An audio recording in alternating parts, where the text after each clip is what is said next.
In 2024, almost 37 million people visited Japan, and in January of this year, I decided to become one of those people by visiting Japan for 2 weeks.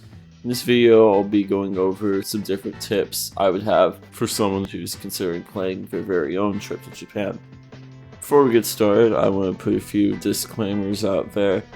First, I don't speak Japanese, so my pronunciation of items and places in this video is not going to be that good.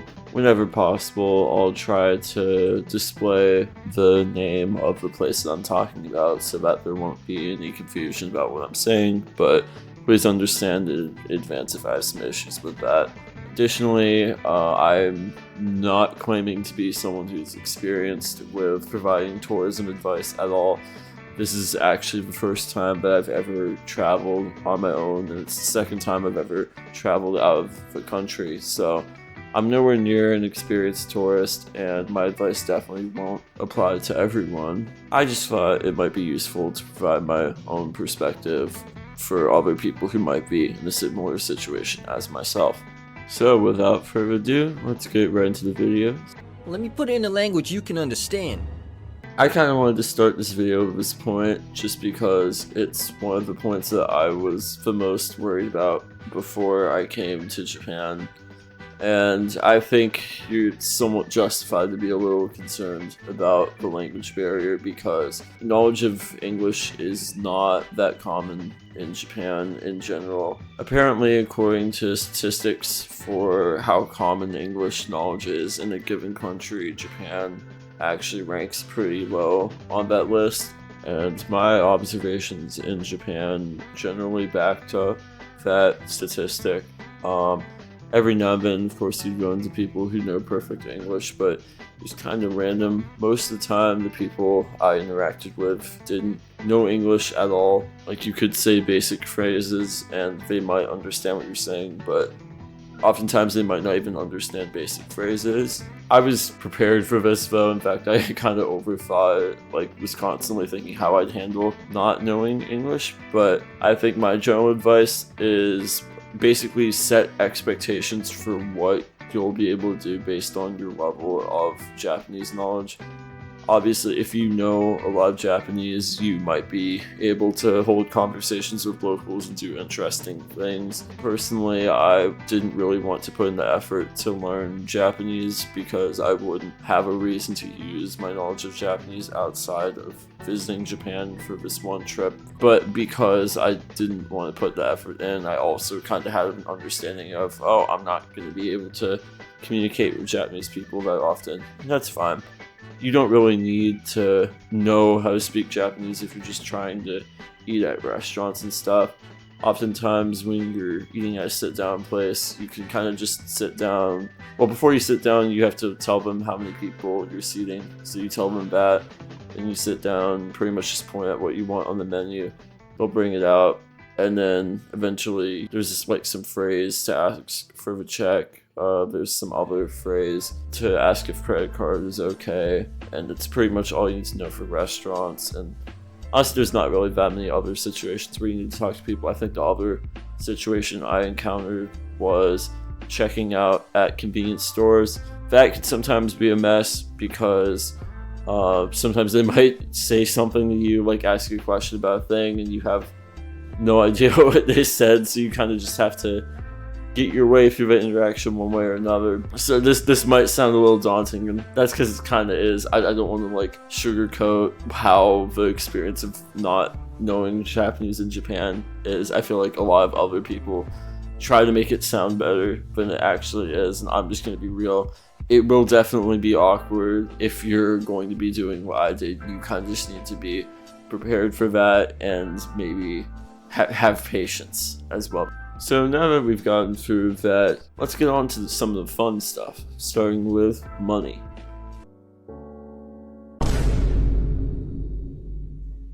Now, if you're like me, you might recoil in fear at the idea of having to pay for something with cash instead of tapping to pay on the iPad that got spun around with a mandatory 15% tip. But no, surprisingly, cash is still relatively common in Japan in both bill and coin form. So when you're in Japan, you're always going to want to make sure that you have some physical currency, because some places only let you pay with cash. It didn't happen to me that often, but it definitely did happen a few times. I've heard different pieces of advice for how you should obtain your currency within Japan. Some people say to exchange all your money at the airport, and other people say to use the ATMs there.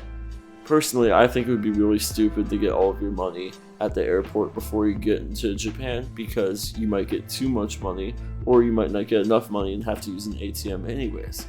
Personally, I found it really convenient to just go to Family Mart and use the ATM there. Every time I used the ATM, I would just put in my debit card, enter my PIN, and withdraw a 10,000 yen bill. And I only had a 100 yen charge for the service, which is pretty crazy. I actually went to my bank and asked about using my card in Japan before I left, and they said I might have to pay upwards of $7 per withdrawal.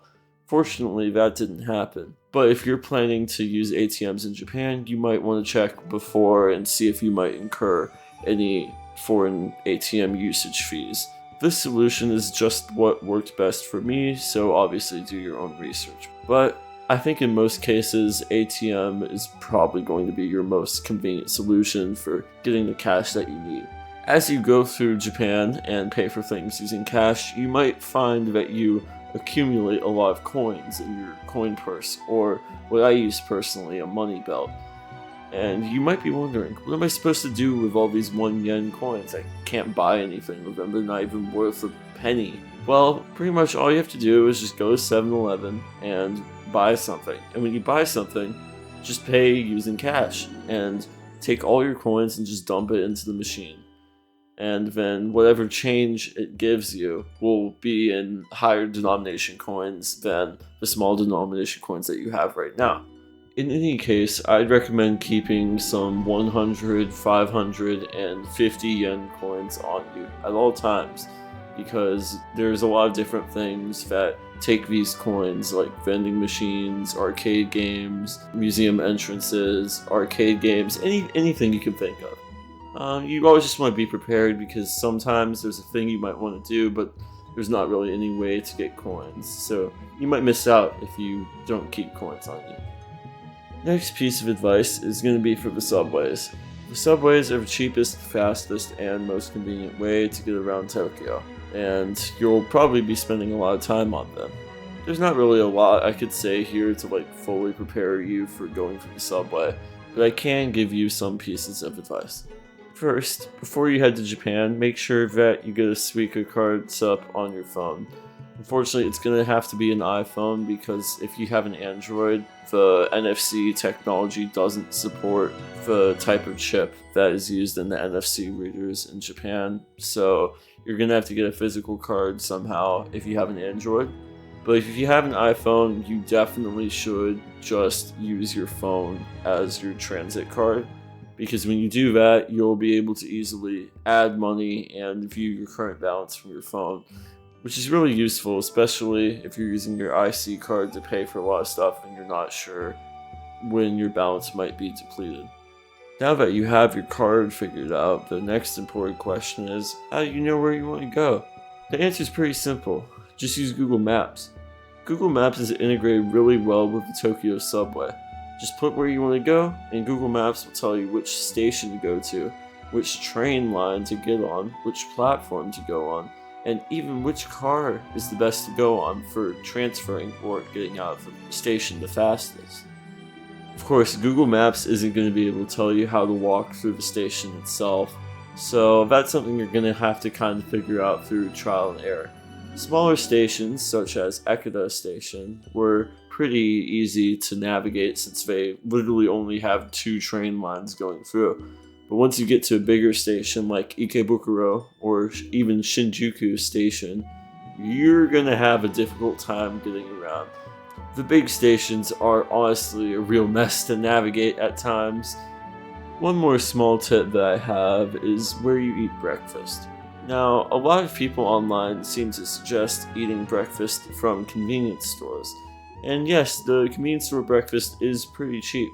However, it's not that much cheaper than eating at a 24/7 place like Yoshinoya or Nakao. I ate breakfast at the Nakao near my hotel in Ekida relatively often, and it wasn't even that more expensive than a bowl from the convenience store. However, it definitely tasted a lot better, and I didn't have to microwave it either. Hell, the amount of time it took them to bring it out was probably the same amount of time that it would have taken for me to microwave it. So if you can afford it, I'd definitely look into getting breakfast from chain places like Yoshinoya or Nakao more often. Before this video ends, I have a few more quick tips for traveling to Japan. First, you're going to want to make sure that you always carry your passport with you because you're actually legally required to have your passport with you at all times as a tourist. I've heard some people saying you can take a photocopy of your passport with you and leave your actual passport at your hotel, but that might just lead to issues with the police. So personally, I'd recommend investing in something like a money belt, which you can carry under your clothes. That's what I did while I was in Japan. Next, don't sleep on buying cool stuff from the convenience store. Yes, I know traveling is expensive, but for some people, this could be their only opportunity they really have to ever visit Japan. In that case, I'd recommend you try all the weird sodas, sweets, and pastries that you can while you're still in the country. Who knows, you might find something tasty. But just overall, don't worry too much. Japan is a pretty safe place. And they're probably used to having to deal with tourists, especially after this spike of tourists more recently.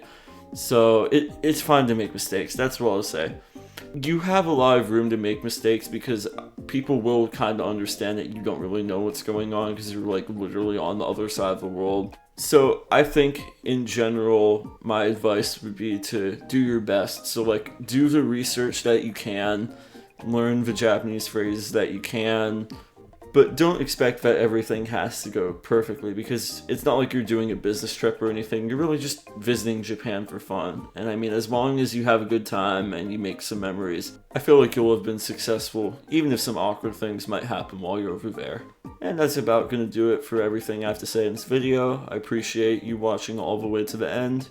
If you have any other ideas for videos you might want me to make in the future, please feel free to leave them in the comment section below. And if you want to see some of my future uploads, feel free to subscribe. And as always, I'm Machino03, and I'll see you guys later.